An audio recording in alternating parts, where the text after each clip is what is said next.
So today's video is going to be slightly different. It's going to be some top tips for helping your baby to sleep. So I was actually speaking to a friend who has a little one, literally 2 months older than Logan, and he doesn't sleep very well. So she was just generally chatting to me, asking for what it is that we do, because obviously Logan sleeps so well. He's such a good sleeper. So I thought, well, why don't I turn this into a video, because it might help somebody else, and if it does, that is what my channel is all about. It's about building a community and then helping you guys. So there is a disclaimer with this video though, and that is every baby is different. So what has worked for me might not work for you. So I will say that to begin with, but I thought I'd share my tips. This is what works for me. This is what helps Logan have honestly a great sleep. He will sleep right through to the morning. Now I will say Rose was the complete opposite, but she had colic and reflux, and she didn't sleep through the night until she was turned one. So, you know, she was the complete opposite to Logan. Now, she was my first, so obviously I didn't know these tips. I didn't know, you know, that schedules were important and stuff. So, you know, it's hard to tell what obviously might have been different if I'd have known these things. So, I thought I'd do this video. This is just tips. If they help you, that's great. Obviously, every baby is different. And obviously, if any of you have got kids and you've obviously been through this, and there's not something that I mentioned that you found really helpful, please leave them in the comments. Let's help each other out. But let's get into the tips. So tip one is probably one that is probably mentioned quite a lot of times, and that is schedule. It is so important to have a schedule, a bedtime routine that you can stick to every single night. So the key is to keep it simple, really, honestly. You need to be able to duplicate it during the week. You need to be able to duplicate it at the weekends when you're busy, you know, you're rushing home. If you haven't got time to do a nice bath with the bedtime bubble bath, then just don't add it into the bedtime routine.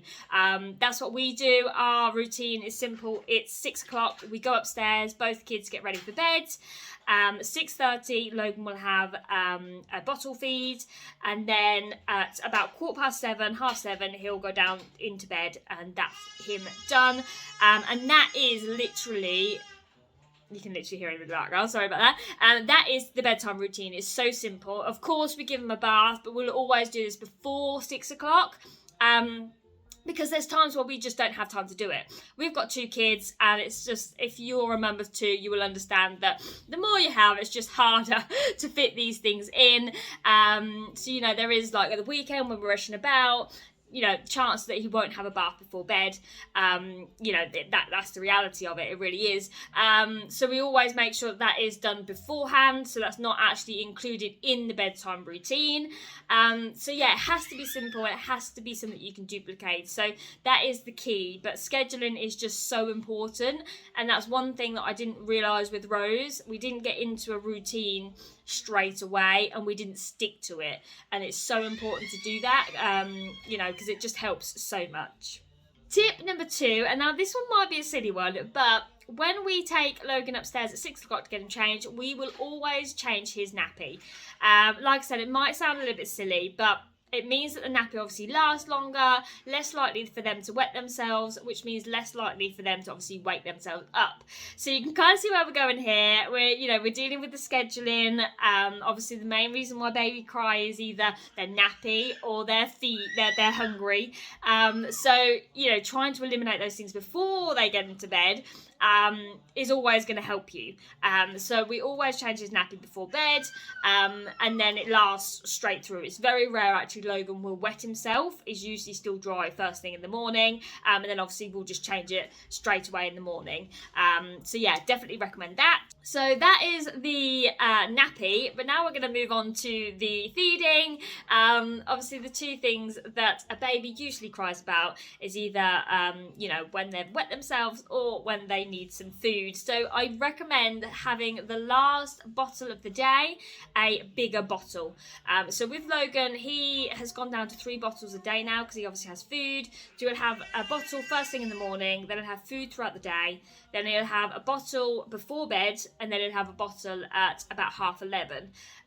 Now he'll usually have about 7 ml. But that bedtime that bedtime bottle, so that one at 6:30, we actually do 9 ml. He drinks the whole lot, but because it's a bigger feed, it just helps him like last throughout the night. And because we're feeding him now, you know, it's always a worry, you know, whether they're getting enough food. So yeah, I recommend definitely making that last bottle a bigger feed, so that then they go into bed fully satisfied and fully full. Tip number 4 is that you may have heard this, you may not have heard this, but it takes about 20 minutes for your baby to fall into a deep sleep. So what we do is at 6:30, obviously, we start feeding Logan his big bottle, his big feed of the day, and then we will just sit with him until about 7:15. So we'll let him have his feed, and then at about 7:15, that's when then we'll move him upstairs into his bed. So we don't like move him straight away. We kind of let him get into that deep sleep, and then we'll transfer him into his cot, as opposed to moving him immediately. And 9 times out of 10, he very rarely wakes up, and if he does, he'll usually send himself back off to sleep because he's already been in that sort of deep sleep state. Tip number 5 is one to purchase if you haven't got one of these. Something I definitely recommend, and that is a sleeping pod. I'll put a little photo here of the one we've got, and I will link it down below. Logan's had this from the very beginning. He's just about probably getting a little bit too big for it, but it's just helped wonders. It means that they literally stay in position, they can't move. Now obviously Logan can roll, it means he's not rolling and waking himself up. So a sleeping pod I do definitely recommend. We didn't have one with Rose, and it's actually something that I saw over on Emily Norris's account. I'll link her down below if you've not watched her before, but she actually recommended a sleeping pod. She had one for her children. She's got 3 boys, and yeah, it's been invaluable. It really has. The one we purchased. You can get really expensive ones, you can get really cheap ones. Ours was kind of like middle range. You know, I didn't want to buy one of the really expensive ones, especially if it doesn't work, because you just never know, because like I said before, every baby is different. But the sleeping pod has worked wonders for Logan, and like I said, it's still in it now, so it will obviously we'll transition out of that eventually, but it definitely helps. Tip number 6 is white noise. So if you haven't heard about white noise is a fantastic thing to use for babies to help them to go to sleep. So we didn't use it very often with Rose, because you don't really know about it until you start having children. But with Logan, we actually have a white noise machine. So again, I'll pop a picture here and I will link this one down below. The one we've got, it plugs in and it glows a really nice sort of soothing red colour. Apparently that really helps babies to sleep. And obviously it has white noise constantly. So it's just perfect. It really is. White noise is brilliant. And I do recommend having a white noise machine. We, you know, started using our phones, but eventually your batteries end up dying really quickly. So definitely recommend a white noise machine if you haven't got one. Tip number 7 is the nighttime feed. So Logan still has one feed, and with his feed, what I do is I basically make it as late as possible before I have to go to bed. So it's usually about 11, half 11. I will give him just his standard 7ml feed. In his bedroom, the lights off. We literally just stay in his room, and that's where I'll feed him. But I always make it that little bit later. Then he sort of lasts then all the way to the morning. So then I go to bed just after, and then I literally don't hear from him until first thing in the morning. So tip 7 leads into tip 8, and that is to have some sort of comfy chair in their bedroom. So we actually have a rocking chair in his room. So obviously that is what I'll feed him on, and I'll just gently rock him backwards and forwards. It is an investment. I mean, we were very lucky. I actually got mine free off of Facebook Marketplace. It's of course secondhand, but it definitely does the job. So I highly recommend going to places like that. And it's so invaluable having a chair in his bedroom. You know, rather than bringing him downstairs, which is what we did with Rose. We brought her downstairs, and I think that's one of the things we did wrong. Whereas with Logan, we literally stayed in his room. He knew that that was his last feed, and that was his nighttime feed, and then it was, you know, then it was still bedtime. We leave the light off, it's all dark, and yeah, and that's what we do every single night. And that also leads me into tip 9, which is to be quiet. This is also an obvious one, but at that 11:30 feed, we are silent. I don't say anything. So I go into his room, I shut the door, the lights off, the curtains are closed, I pick him up, I don't say a word. If you do have to say anything, it's always a whisper. I'll just say it really, really gently and really, really quietly. Always try and do your, good night, here's a kiss, here's a cuddle at the 6:30 time.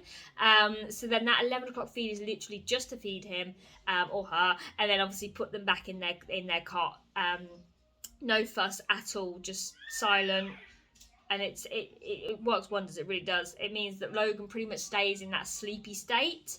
And then I just pop him back down and he'll just drift straight back off. And tip 10 is one for the morning. I always recommend trying to get them at a similar time every single morning, even if they wake up early. So with Logan, we will get to him at 7 o'clock in the morning. That's when Rose wakes up. So that's then when we get Logan. So 9 times out of 10, he'll wake up about 6:30.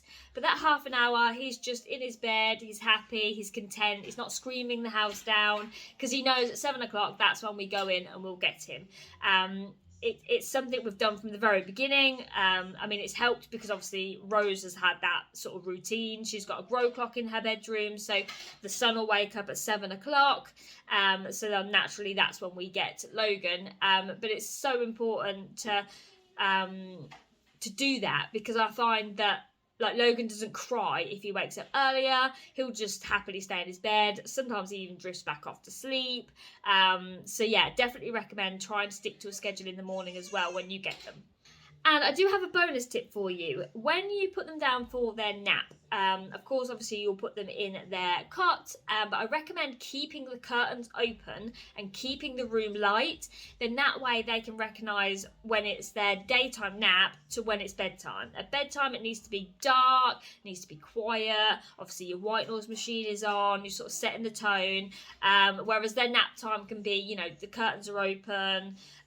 Of course, you can still use the white noise machine, but they can just tell then that it's their daytime nap as opposed to it being bedtime.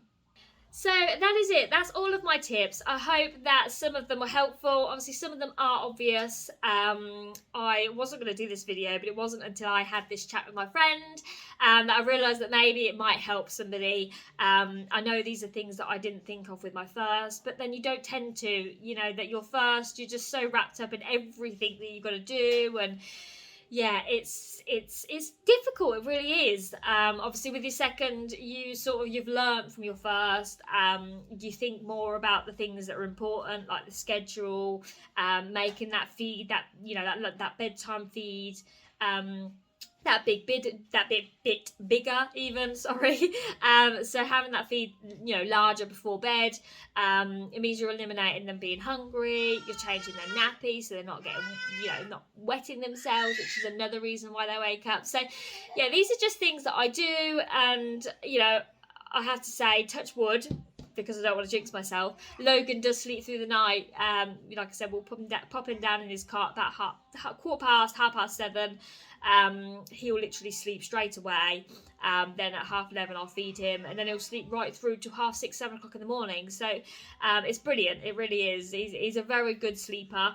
So yeah, hopefully you liked this video. Hopefully these tips gave you a bit of an idea of maybe some things you can try. Obviously, if there's any mums out there that have more tips, please put them down in the comments so that we can sort of share all the tips that we've got, what's worked for you that maybe, I've not thought of. And yeah, help each other out, because we're all here, we're a community, and us mums have got to stick together at the end of the day. So definitely help each other out. But that is it for today's video. I hope you enjoyed watching. Thanks for being here as always, and I'll see you in the next one. Bye guys.